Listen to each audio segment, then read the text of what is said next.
4 kilómetros de oscuridad, casi 3.800 metros de descenso.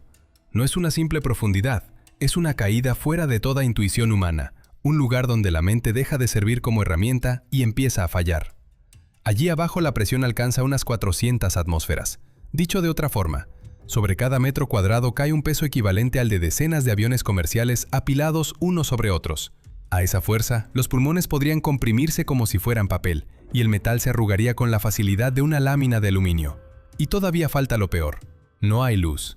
Ninguna. Ni un solo rayo, ni una chispa lejana, ni un reflejo perdido. Es una noche eterna, absoluta, tan fría que el agua se mantiene cerca de los 0 grados como si el océano mismo se hubiera congelado en el tiempo.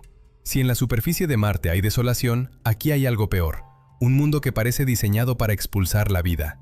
Y sin embargo, en ese reino hostil yace el barco más famoso de la historia, el Titanic. Un sueño de acero, un símbolo de confianza desmedida, un nombre que prometía invulnerabilidad y terminó convertido en sinónimo de desastre. Durante más de un siglo permaneció oculto bajo el Atlántico, como una tumba sumergida, como un fantasma al que todos creían conocer. Pensábamos que la historia era simple, un iceberg, una fractura, errores humanos, demasiados pasajeros y demasiado pocas botes salvavidas. Una tragedia, sí. Terrible, sí, pero entendible. Eso creímos. Y precisamente ahí estaba el error. Porque lo que veíamos no era el cuerpo completo de la historia, sino apenas su sombra. La tecnología cambió esa certeza. Permitió hacer lo que parecía imposible incluso hace muy poco. No solo encontrar el Titanic, no solo filmarlo desde fuera, sino entrar en su interior, recorrer su corazón muerto, asomarse a habitaciones donde el tiempo se había detenido como si la noche hubiera cerrado la puerta para siempre. Y entonces ocurrió algo que sacudió por completo lo que creíamos saber. Un dron robótico, un mensajero silencioso enviado por nuestra propia inteligencia, se internó en los pasillos inundados y regresó con algo más inquietante que un simple hallazgo. Una revelación. No era solo una pieza, no era solo un objeto extraviado, era una señal de que la historia de la nave necesitaba ser reescrita. Y de que, en esa oscuridad helada, el Titanic no estaba tan solo como imaginábamos. Pero para entender por qué eso es tan importante, primero hay que entender qué estábamos buscando realmente. Durante décadas, el Titanic fue más que un barco hundido. Fue una obsesión, un nombre que encendía expediciones, presupuestos, años de espera y sueños rotos. Se le buscó durante 73 años. 73. Decenas de misiones, toneladas de equipo, dinero suficiente para financiar pequeñas guerras científicas. Y aún así, el océano guardó su secreto con una paciencia insultante. No era falta de deseo, era el tamaño del enemigo. El Atlántico profundo no es un escenario, es una frontera. Allí, una búsqueda se convierte fácilmente en una aguja arrojada en un desierto negro. Y entonces llegó 1985, la expedición de Robert Ballard. Pero incluso ese hallazgo legendario tuvo un doble fondo digno de una novela de espías. Ballard, oficial de la Marina, no estaba allí únicamente para perseguir el sueño romántico del naufragio más célebre del planeta.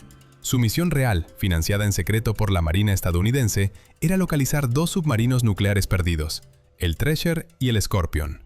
El trato era casi cruel en su elegancia. Primero resuelve nuestro problema, y si sobra tiempo, puedes buscar tu fantasía. Sobraron 12 días. 12 días para intentar lo imposible. Ballard entendió algo que otros no habían visto. No buscó el barco, buscó lo que el barco había dejado atrás. No persiguió un objeto, sino una huella.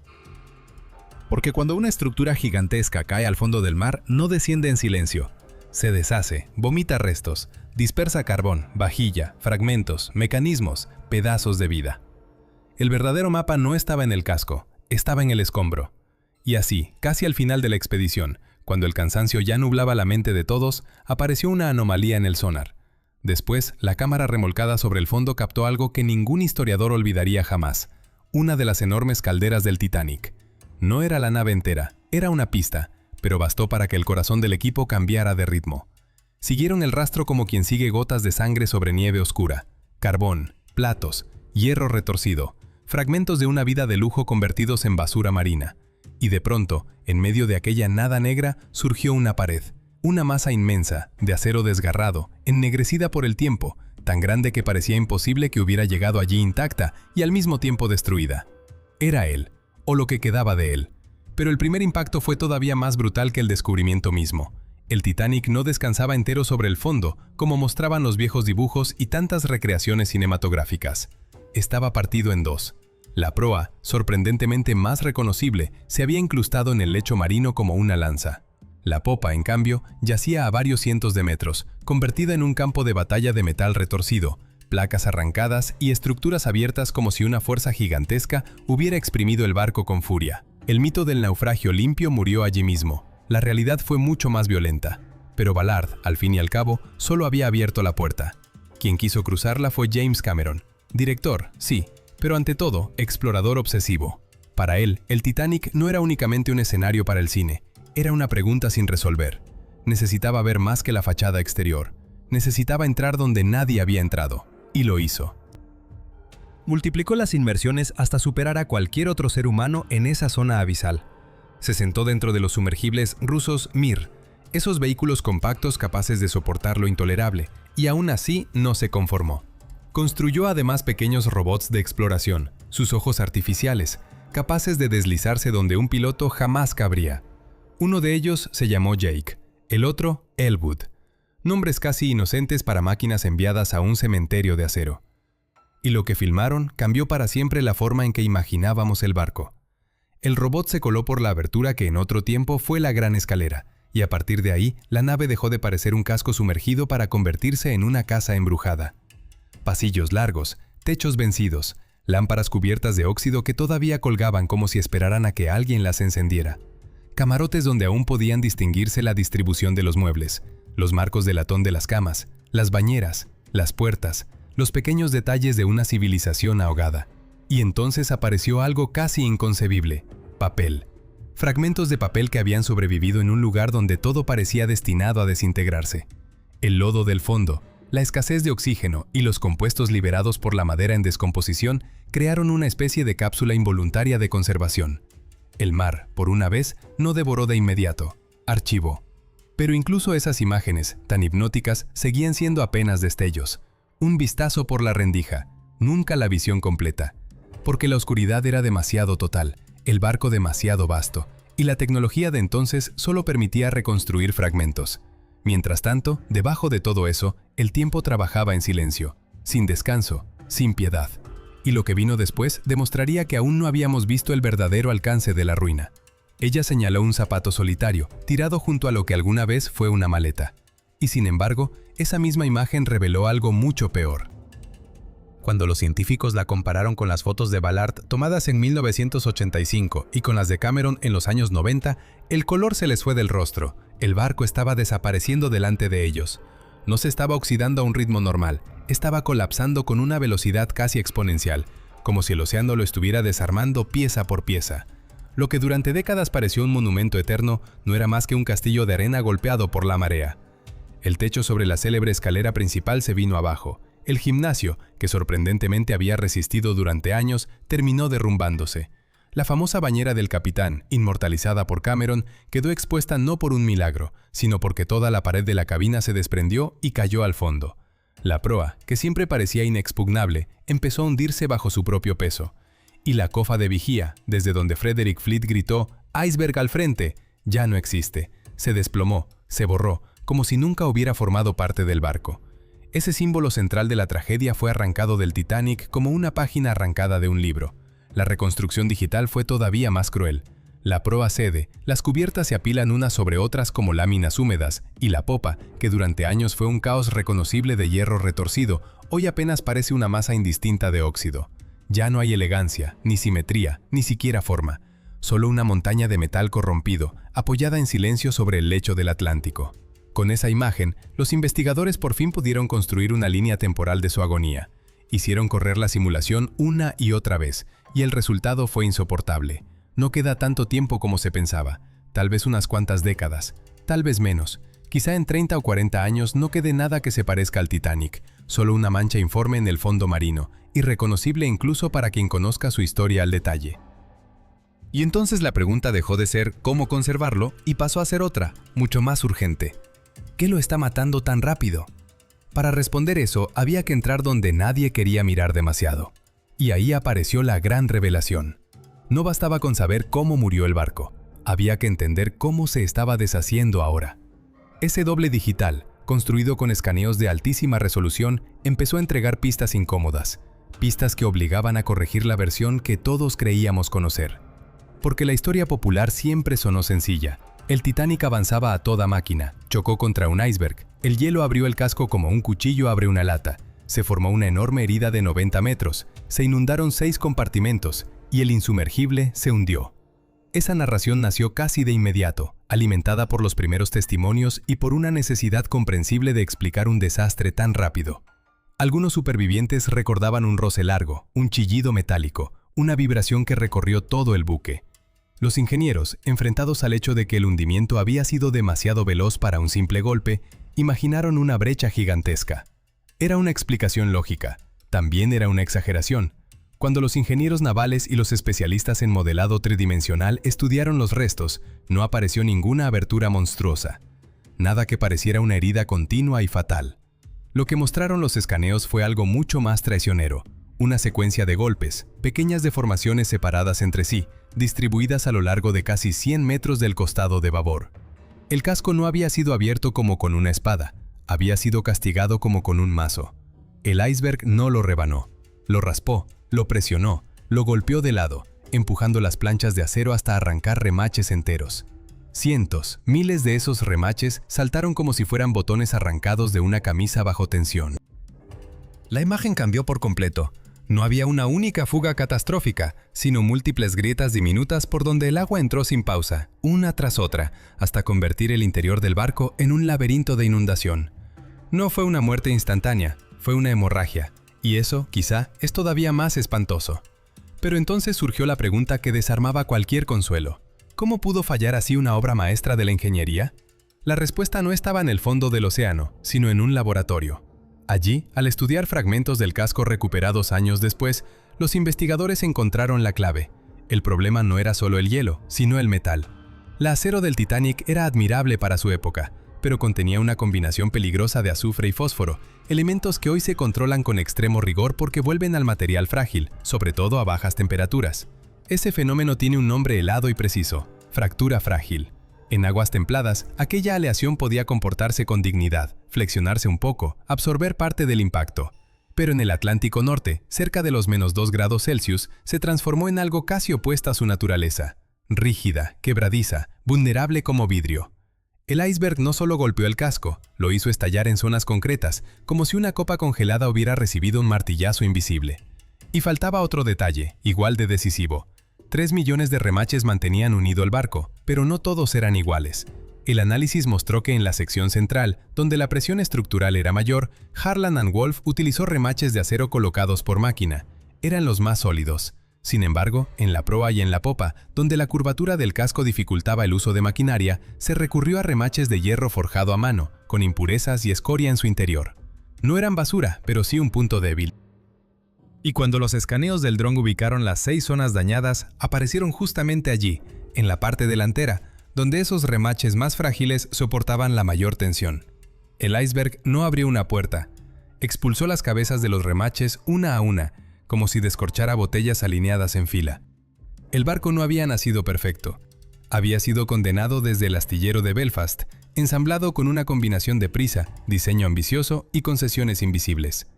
Era, en esencia, un gigante con mandíbula de cristal, lanzado de frente contra un puño de hielo. Y aún así, saber cómo se hundió no bastaba. Todavía faltaba entrar.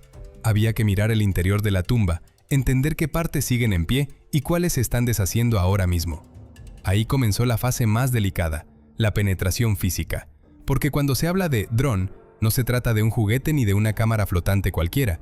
Se trata de un ROV, un vehículo operado a distancia, una máquina multimillonaria que desciende amarrada a la superficie por un cable de fibra óptica de 4 kilómetros. En el barco de apoyo, un piloto permanece frente a varias pantallas, rodeado de oscuridad, con las manos sobre el mando, moviendo esa nave robótica como si jugara a una simulación imposible. Pero aquí no hay segundas oportunidades. Cada maniobra importa, cada centímetro puede significar éxito o pérdida. El ROV avanza sobre la cubierta fantasma. Pasa junto a la proa, donde alguna vez se levantó la imagen más famosa del cine, y ahora solo quedan costras anaranjadas, como estalactitas de herrumbre colgando en cámara lenta. Se aproxima a una abertura enorme, la antigua entrada de la escalera principal. Antes, allí brillaba un domo de cristal, Hoy no hay más que un vacío negro, una boca abierta hacia la oscuridad. El piloto contiene el aire, empuja la palanca y el robot se desliza hacia adentro. Un movimiento torpe, mínimo, y todo podría terminar, porque el cable es su vida. Si se engancha en un trozo de metal desgarrado, en la pata de una lámpara caída, en una viga retorcida por el colapso, la máquina quedará atrapada para siempre. Y entonces no será solo una herramienta perdida, será otro fantasma más, inmóvil, dentro del gran fantasma del Titanic. En las pantallas solo aparece lo que alcanzan a cortar los faros, una nevada ciega de sedimento, partículas de nieve marina que caen sin descanso desde la superficie como si el océano estuviera deshaciendo su propia historia. Entre esa bruma flotan lodos finísimos. Basta el mínimo giro de las hélices para levantar una nube espesa que no se asienta en horas. Por eso el piloto no puede avanzar con prisa. Tiene que dejarse llevar, casi a la deriva, como si el naufragio lo estuviera guiando a él. Y entonces empiezan a surgir las habitaciones. Primero un baño, todavía reconocible. Después una cama volteada. Más allá, lo que una vez fue una gran escalera de gala, hoy reducida a un esqueleto torcido. El famoso reloj ya no está. Desapareció hace décadas, devorado por el tiempo y por el fondo. Tampoco queda la madera tallada. No hay barandas elegantes, ni paneles, ni molduras. La madera fue borrada del mapa por unos moluscos de aguas profundas llamados xilófagos, criaturas especializadas en comer lo que para otros es solo decoración. Se han tragado, literalmente, casi todo lo que era madera a bordo. Cubiertas, mobiliario, revestimientos, detalles. El Titanic, en esa zona, ya no parece un barco, parece una estructura a medio desintegrar. Pero cuando el robot desciende todavía más, el metal revela otro horror. En el comedor de primera clase, las paredes siguen ahí, aunque ya no se ven muertas. Están vivas de una forma inquietante. Todo el espacio está cubierto por formaciones anaranjadas, rojizas, cobrizas, que cuelgan del techo y brotan de los costados como estalactitas de óxido. Las llaman rustículos, una palabra nacida de rost, óxido, y ícicle, carámbano.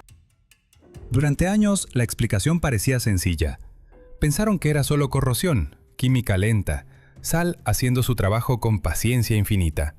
Agua salada, metal y décadas de abandono. Una historia previsible, pero el océano jamás es tan simple. El robot se detiene. El piloto despliega el brazo manipulador y la garra avanza con la delicadeza de una mano temblorosa. Toca una de esas suciedades colgantes y el material se deshace de inmediato. No cae en láminas rígidas, no se parte como herrumbre seca, se pulveriza casi como ceniza húmeda, como papel mojado que se rinde entre los dedos. Entonces llega la certeza incómoda. Eso no era una costra inerte, era algo blando, vivo, viscoso. El piloto sella la muestra en un contenedor y la misión, en apariencia, termina ahí. Pero en realidad, en ese instante apenas acaba de empezar. El ascenso es una tortura lenta. 4 kilómetros de regreso hasta la superficie, arrastrando una muestra que cambiará la historia de uno de los naufragios más famosos del planeta. Cuando por fin llega a los laboratorios, no se analiza en un barco fantasma ni en una sala cerrada bajo el océano, sino en universidades punteras, bajo microscopios capaces de revelar lo que el ojo jamás podría imaginar. Y lo que aparece allí, en la pantalla, desconcierta a los investigadores hasta el punto de obligarlos a volver a mirar, otra vez y otra vez. No era una reacción química, era biología. Las rustículos estaban vivas. No eran simples depósitos de óxido, sino colonias gigantescas y complejas de bacterias, miles de millones de microorganismos trabajando al unísono, como una ciudad invisible dedicada a devorar un cadáver de acero. Y cuando llegó el análisis genético, vino el segundo golpe. Aquello no coincidía con ninguna bacteria catalogada. Era una especie nueva, totalmente nueva. No existía en ninguna base de datos, en ningún ecosistema conocido, en ningún rincón documentado del planeta.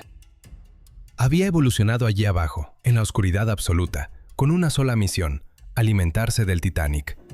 La bautizaron Halomonas Titanic, y el nombre suena casi inocente hasta que entiendes lo que significa. Porque esto no es herrumbre, esto es un festín. Es un extremófilo, un organismo diseñado por la presión ambiental para amar la sal, tolerar el frío y extraer energía del hierro como si fuera azúcar. Se pega al casco, rompe la superficie, consume el metal y deja detrás óxidos frágiles, esa pasta rojiza que parece una herida abierta en lugar de una costra. Según estimaciones científicas, estas bacterias y sus parientes pueden devorar alrededor de 180 kilos de hierro al día. 180 kilos, cada jornada, sin descanso, sin ruido, sin que nadie lo vea desde arriba. Ya no estamos ante una simple corrosión marina, Estamos ante una descomposición activa, organizada, casi voraz. Y aquí aparece la idea más perturbadora de todas. El Titanic no es solo un naufragio, es un ecosistema, un arrecife artificial, un banquete extraño que él mismo creó. La tragedia parió al depredador, y ahora el depredador se alimenta de la tragedia. Por eso el barco colapsa con esa lentitud monstruosa. No lo deshace únicamente el agua, lo están comiendo desde dentro, célula a célula, capa a capa, como si el océano hubiera encontrado un modo de terminar el trabajo que el iceberg empezó. Ese fue el segundo gran shock. El monstruo que buscábamos en la oscuridad nació de la propia catástrofe. Pero el robot no se detuvo ahí. Todavía quedaba algo más humano, más íntimo, más difícil de soportar. La reconstrucción tridimensional de 2023 no solo escaneó la estructura, también registró el campo de escombros extendido sobre miles de hectáreas del fondo marino. Maletas, sombreros, porcelana, zapatos, botones, restos de una vida que se partió en un instante y se esparció durante más de un siglo. Y entre todo eso hay una imagen que rompe el alma por su quietud.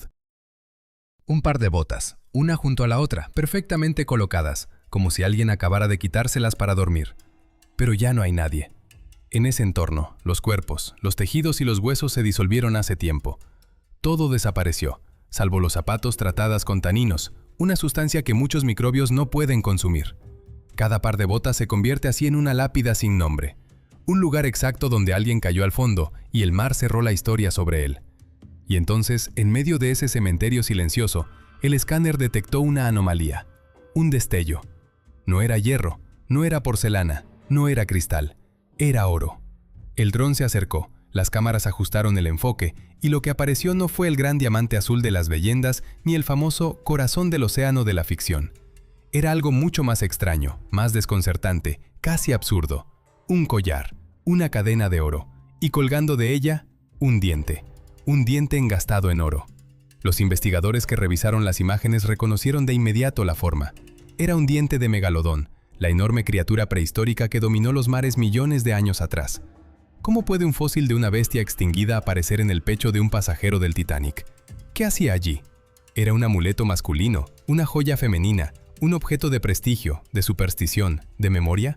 La inteligencia artificial empezó a cruzar listas de pasajeros, retratos, inventarios, apellidos, buscando una identidad que diera sentido al hallazgo. Pero no apareció ninguna familia que reclamara aquel misterio.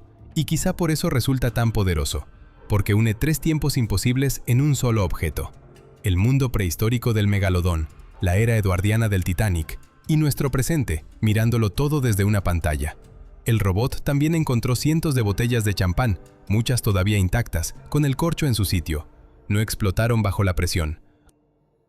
¿La razón? La física, a veces, tiene la crueldad de parecer elegante. La presión interna de una botella de champán se acerca mucho a la del fondo marino. Están casi en equilibrio, como si incluso el lujo más frágil hubiera encontrado una manera de sobrevivir a la tumba. Encontró partituras también, entre ellas Put Your Arms Around Me, Honey, una canción que esperaba al pianista que nunca llegó. Y halló una cabeza de muñeca de porcelana, sola, sin cuerpo, con las cuencas vacías mirando a nada, un testigo mudo, un rostro infantil convertido en reliquia de desastre. Ahí está la verdadera lección de este descenso. El dron no fue a buscar tesoros y regresó con algo mucho más incómodo: verdad. Y la verdad no es romántica, no consuela, no embellece. La verdad dice que el Titanic no murió solo por culpa del iceberg. Fue condenado mucho antes, por una combinación de acero frágil y remaches baratos, por decisiones industriales que parecían menores y terminaron siendo fatales. La verdad dice también que el barco no solo se oxida, está siendo devorado por una especie que la ciencia no conocía y que él mismo ayudó a crear. Y la verdad, quizá la más dura de todas, es que entre esa ruina sigue latiendo una pregunta humana, privada, irresuelta. ¿De quién era aquel collar con el diente de megalodón? Cada inmersión nueva es una despedida. Vemos desaparecer camarotes, caerse cubiertas, abrirse grietas donde antes había salones. Somos los últimos en observarlo así, con su silueta todavía insinuada en la oscuridad. Después quedará otra cosa, una mancha rojiza, un campo de fragmentos, una idea más que un barco. Por eso la pregunta ya no es ¿qué le pasó al Titanic? La pregunta es ¿qué podremos salvar antes de que desaparezca del todo? Los objetos, los datos, la memoria, los nombres. Porque pronto no quedará casi nada. Y quizá ese sea el mensaje más terrible de todos. No miramos solo un naufragio. Miramos el tiempo trabajando, la biología cerrando la herida y el olvido acercándose con la paciencia de las profundidades. La última gran tragedia del Titanic es que todavía está ocurriendo.